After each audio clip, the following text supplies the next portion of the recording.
Chapter 9. It is impractical to administer medicine while moving in a fast-traveling carriage, but there is no choice. Each bump sends a searing pain across my face as Bronin treats my wounds. Picking dirt and small pebbles from my torn skin, I feel the wounds are deep.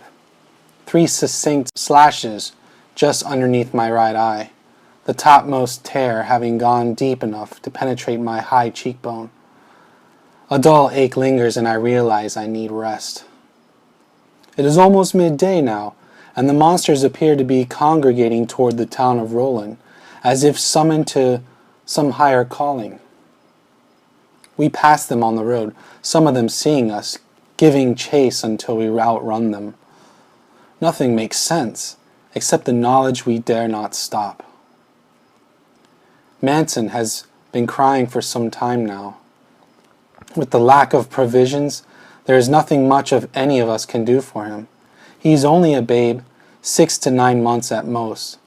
He must eat, but I can't risk stopping the carriage to forage for food.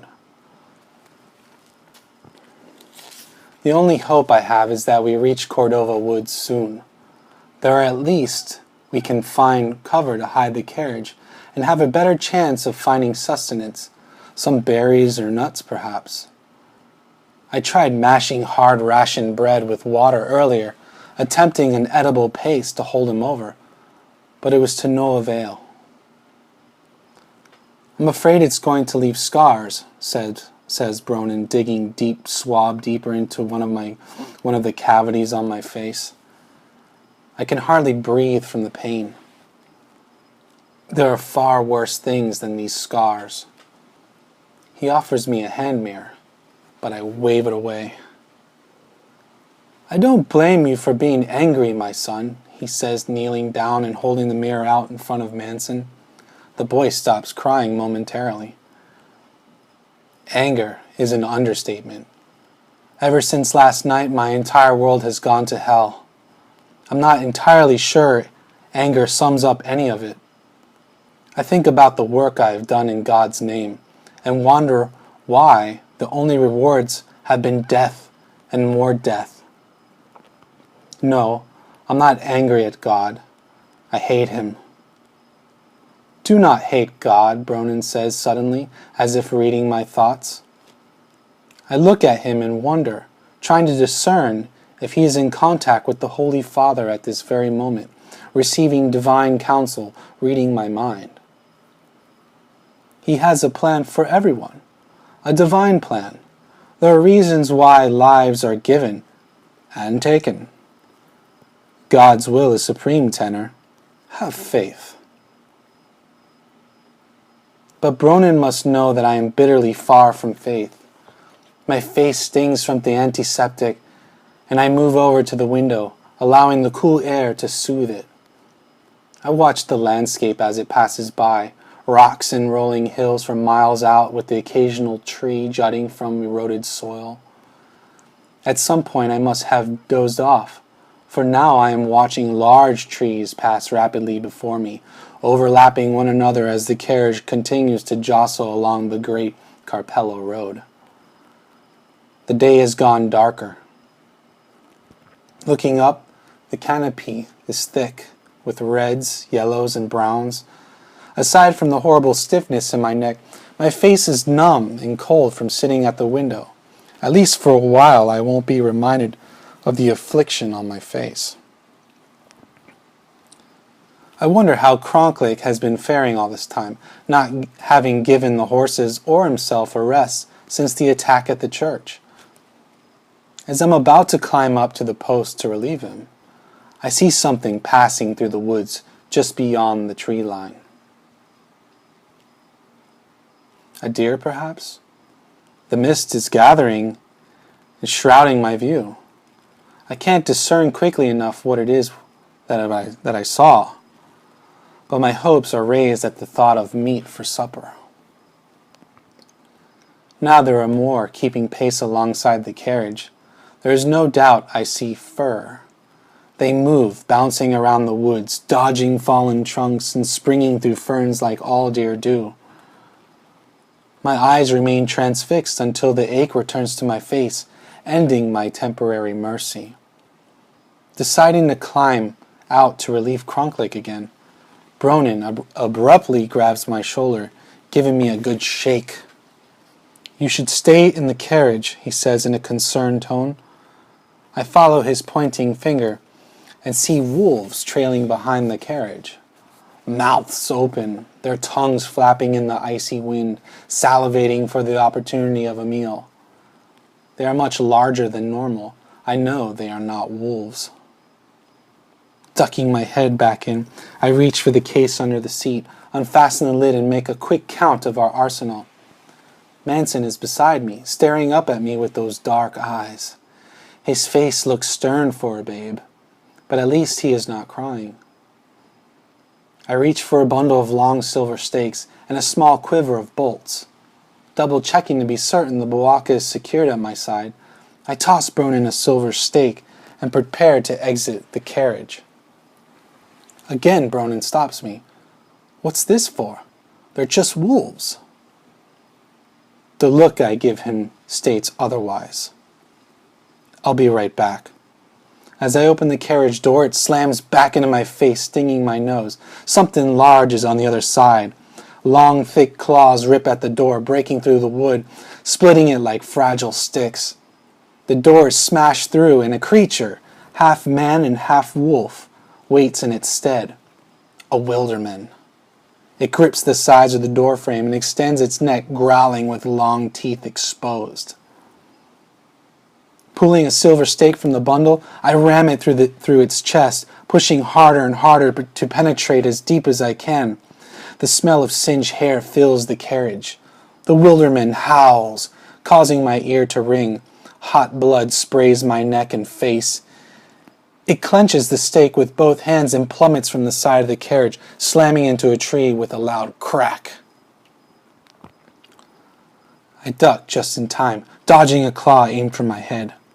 Forced back inside, I see Bronin standing over Manson as I reach for another instrument of death.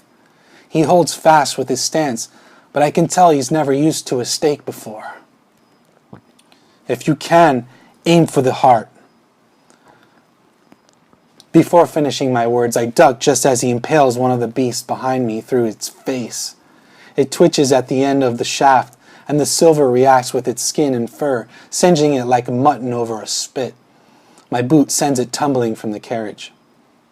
"Thanks," I say to Bronin, realizing I'd been quick to judge. He nods his head while gripping the stake with white knuckles. The sound of rushing water draws my attention to the other window of the carriage. Hair whipping about, I survey the steep cliff next to us. Water rushes and churns at the far bottom of the ravine, the Faust River. We're getting close to the ruins of a Galician castle. A loud crack sounds in the distance. A sudden swerving of the coach sends me stumbling backwards, nearly tripping over Manson. Then the ground shakes from an explosion. The vibration causes the carriage to rattle and lurch. Through the new gaping hole in the side of the carriage, I survey the tree side of the road. A massive oak lies sprawled across the path behind us. "James!" I shout.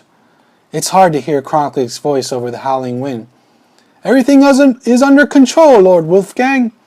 Under control? Another sudden turn and I tumble out of the carriage, gripping the exterior side with both hands. My silver stake spins helplessly away, hitting a tree. I can barely hold on as Kronklik continues to explain our situation. "They're trying to run us off the road," he says, pointing to a group of figures in the distance. They seem human, holding axes in their hands, chopping away at a large trunk next to the road. "They're using trees as blockades," he shouts. "Can you believe it?" I try to better my situation and nearly slip, but something is pulling me. Looking down, a wilderman has trapped my leg against the carriage frame, its claws caught in the buckles of my boot. I try to kick it, but every hit is useless against the tenacious creature. It is impervious to my bludgeoning attempts. It swipes at my leg, trying to peel the proofing off my leg. Its half-man, half-wolf snout extends and clamps down, teeth sinking into the leathery surface of my plate armor. The pressure from its jaw is there, but the penetration is stopped. Teeth firmly lodged, I thrash my leg about, dislodging its grip and a few of its canines. Again I kick, and this time it yelps like a wounded dog. There is a bristling at my back. My neck stings from the branches whipping me as the carriage swerves closer to the tree side. I press my body flat, kicking the wilderman square in the jaw. It reaches to bite again, and then I feel a large mass scrape the back of my proofing. There is a sickening crunch, and the beast is knocked from the carriage. With my foot free, I am able to secure myself and pull myself up the side. Hoisting my body up, another beast howls in my face. A bolt passes into its brain, and it flops to its side, rolling off the roof from the speed of the carriage. Kronklik is sitting at the post reloading his crossbow with one hand, driving with the other. I scour the tree line, noticing the beast regrouping in the mist beyond the tree, keeping pace with the carriage and sprinting far ahead of us. "Here comes another," warns Kronklik. A massive tree groans as it descends, at first vertically, gaining momentum, and then lolling to its side. "Hold on!" The carriage suddenly careens toward the cliffside. There is a moment where I see the river directly below me. A tingling sensation passes through my hands and feet, and a knot swells in my throat. The wheels scrape the edge of the road, dislodging pebbles, spitting up dirt. But the carriage remains true, its free spinning wheel locking in with traction, and the carriage rattles in response. "Not to worry, Lord Wolfgang," Kronklik says without looking back. Still, he formally addresses me.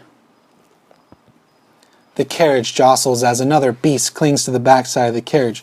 Quickly, I use the dagger from my belt and impale its hand. The creature screams and gnashes its teeth at me, but is completely helpless. Hand pinned, body hanging, it scrambles to gain its footing off the side, but instead scratches the body of the carriage. As I reach for the buwaka at my hip, something stops me. Manson. He is no longer crying, but screaming. Leaving the wilderman to its fate, I drop to my chest, grip the roof of the carriage, and drop through the threshold of the gaping hole. I am speechless. Bronin poises a silver stake before one of the beasts. Gripped by his leg, Manson dangles from its clutches, crying hysterically as if the beast were examining a piece of meat. "In God's name, release him, foul beast," says Bronin, wildly thrusting his weapon. "No," I counter, putting my body between Manson and the spear. The silver stake breaks through the front of my right shoulder, just between the proofing and bone. I shudder. Pain travels down my arm and up into my neck like poison. There is a sick feeling in my stomach as the wilderman rakes its claw at me. I slam my body into its hairy chest, forcing it to drop Manson to the floor. Through Manson's screaming, I hear a loud crack sounding off in the distance. With bare hands, I bludgeon the wilderman's skull against the side of the carriage, over and over, spurting blood and fur all over. "Take Manson," I manage to say before hearing the neighing of horses and the sound of wood breaking. My head hits the ceiling as everything takes flight. Everyone in the carriage hovers in midair as if gravity had no place. Outside the window, the ground becomes the sky, and the sky becomes the ground. The last thing I remember is my body passing through the carriage window into the open air.